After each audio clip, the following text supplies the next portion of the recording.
हमारा गठबंधन है, तो अखिलेश यादव जी अगर जा रहे तो बिल्कुल हमारा समर्थन है। शुक्रिया शुक्रिया वीरेन जी। ये कल जो बैठक होने जा रही है, मतलब कल रैली होने जा रही है, इसका क्या इम्पैक्ट है, इसकी आवश्यकता क्यों आन पड़ी, और ये तमिलनाडु से लेकर कश्मीर तक के नेताओं को जुटाकर नीतीश कुमार क्या साबित करना चाहते हैं, और दूसरा मायावती आज क्यों गुस्सा हो गई और जयंत चौधरी के न पहुंचने के कारण? देखिए, ये जो एकजुटता होती है और एक जो सम्मेलन, रैली, प्रदर्शन, ये सब एक संदेश की तरह होते हैं। और लोकतंत्र में सड़क पर उतरकर, धरना देकर, रैली करके, नेताओं को इकट्ठा करके, जुटान करके भी बहुत सारे संदेश दिए जाते हैं। अलग अलग तरीका है लोकतंत्र में अपनी बात पहुंचाने का। जब से बीजेपी सत्ता में आई है, उसके सामने कोई एक दल टिक नहीं पा रहा है। जब विपक्ष अलग अलग लड़ता है, उसका फायदा बीजेपी उठाती है और वो चुनाव जीत लेती है। यही वजह है कि शायद विपक्ष को लगा कि एक साथ एकजुट हुआ जाए, आया जाए, और बीजेपी के सामने एकजुटता के अलावा ज़्यादा अवसर भी है नहीं। तो ये जो स्थितियां हैं कि 2014 के बाद से अलग अलग राज्यों में लोग मोदी के सामने लड़ते रहे, हारते रहे, लेकिन आज विभिन्न राज्यों के विभिन्न पार्टियों के 17 बड़े नेता इकट्ठा हो रहे हैं, एक वो मजबूती और एकजुटता का संदेश दे रहे हैं। तो ये सच्चाई है कि इस संदेश में सिर्फ एक चीज़ ऐसी रह जाती है, कांग्रेस। अगर जब भी सेंटर में सरकार बनाने की बात अगर इस चुनाव में कोई आती है, तो कांग्रेस एक राष्ट्रीय पार्टी है, बड़ी पार्टी है। हालांकि आम आदमी पार्टी भी मौजूद है, लेकिन सांसदों के संख्या बल उसके बिना केंद्र में तत्कालिक तौर पर अगर कोई सरकार बना सकता है तो कांग्रेस बना सकती है। तो हर जुटान में अगर कांग्रेस शामिल नहीं है, तो ये जुटान तीसरे मोर्चे की ओर तो बात कर सकता है। ये सीधे सीधे विपक्ष बीजेपी के सामने कोई सीधा मोर्चा दिखता नहीं है। देखिए, हर समय में जब जब पार्टियां ऐसी आने लगी कि इलाकाई पार्टियों का दखल बढ़ता गया, तब एक टाइम पे एनडीए बना, एक टाइम में यूपीए बना, अब अखिलेश यादव ने कहा कि पीडीए बनाया जाए।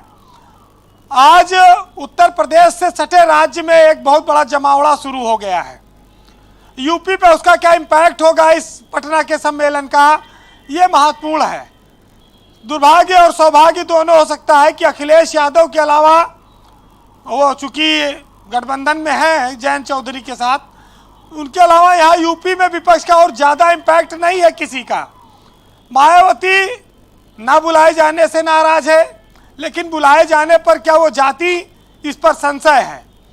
क्योंकि बीजेपी को लोग ये मानते हैं कि मायावती बीजेपी से डर रही हैं, सीबीआई ईडी से डर रही हैं, और शायद वो विपक्ष के ऐसे जुटान में ना जाए। अभी ये बात आई कि भाई मरे से मरी स्थिति में भी बसपा का वोट बैंक एकजुट रहता है। बसपा का वोट बैंक 22% से घट के 12% पे आ गया है। तब मरी से मरी और कैसी स्थिति आएगी? क्या एकदम मर जाए तब माना जाए कि मर गई? मरी से मतलब है कि लंबे समय तक अगर आप ढलान पर जा रहे हैं, अगर आप कहते हैं लोग कि भाई बहुत पड़ा हुआ है, घुरुच रहा है, आगे नहीं बढ़ पा रहा है, एक ही स्थिति में लंबे समय तक पड़े रहने को आप कह सकते हैं मरी से मरी स्थिति। चटपट मर जाना वो दूसरी बात है। तो सियासत में मायावती की पार्टी का जो संघर्ष है वो अब दिखाई पड़ेगा असली तौर पर, क्योंकि 19 में तो गठबंधन उनका बहुत बड़ा था और 10 लोकसभा की सीटें वो जीती। अब अखिलेश यादव और मायावती गठबंधन नहीं है अभी फिलहाल। ऐसे में मरी से मरी स्थिति वही है कि विधानसभा में आपके पास एक विधायक बचा, जिसका 10 साल पहले तक सरकार थी उत्तर प्रदेश में। तो ये जो स्थिति है ये उत्तर प्रदेश में ज़्यादा असर नहीं डालती, लेकिन राष्ट्रीय फलक पर इसका असर क्या होगा ये कल की रैली में आप देखेंगे। केजरीवाल निश्चित तौर पर 2 राज्यों वाली सरकार के नेता हैं। वो देखा जाए तो इस जो जुटान में सबसे बड़े नेता लीडर के तौर पर होंगे, क्योंकि उनके पास 2 मुख्यमंत्री हैं। अब बीजेपी कांग्रेस के साथ देखिए, कांग्रेस ने तो एमसीडी में भी इनका आम आदमी पार्टी विरोध किया था। तो कांग्रेस वोट तो समर्थन तो चाहती है जी, लेकिन वो ये भी चाहती है कि आम आदमी पार्टी ना बढ़े। तो वहां बीजेपी बढ़ जाती है। तो ये इंटरनल जो तो वहाँ कॉन्फ्लिक्ट है बीजेपी ये को कैसे ताकत दूर भी करेंगे मिल ये जाती लोग? है। इंटरनल तो ये कॉन्फ्लिक्ट सब कैसे दूर चीजें करेंगे? हैं जो आप देखेंगे। जी। लेकिन ब्रजेश जी, कोई भी गठबंधन जब बनता है, कोई नेता इकट्ठा होते हैं, सत्ताधारी दल तो हमेशा कहता है कि अरे ये सब मोदी से डर के इकट्ठा हुए हैं। बीजेपी के नेता भी कहते हैं। अब जयंत नहीं जा रहे हैं तो जयंत के लिए कह रहे हैं। भाई जयंत नहीं जाएंगे लेकिन साथ तो निभाएंगे, साथ तो निभा ही रहे हैं, अब और कैसे क्या करें। तो वही बात है जी कि हम अपना जुटान करें तो अच्छा है, मतलब हम करें तो रासलीला और तुम करो तो सारा कैरेक्टर ढीला। तो बात उतनी सी है ब्रजेश जी। जैसे एक बार एक सज्जन रेलगाड़ी में यात्रा कर रहे थे, छोटी सी कहानी, तो उनके बगल में एक लड़की आके खड़ी हो गई। तो उसने कहा कि क्या मैं बैठ जाऊं बगल में? तो लड़के को बड़ी खुशी हुई, सज्जन को, बोले हाँ बिल्कुल बैठ जाइए, जगह खाली है। लड़की बैठ गई बगल में। तो लड़की ने कहा कि बड़ी प्यास लगी है, क्या आपका मैं पानी पी लूँ? तो उन्होंने बड़े खुशी से बोतल दे दिया, हाँ लीजिए बिल्कुल पीजिए।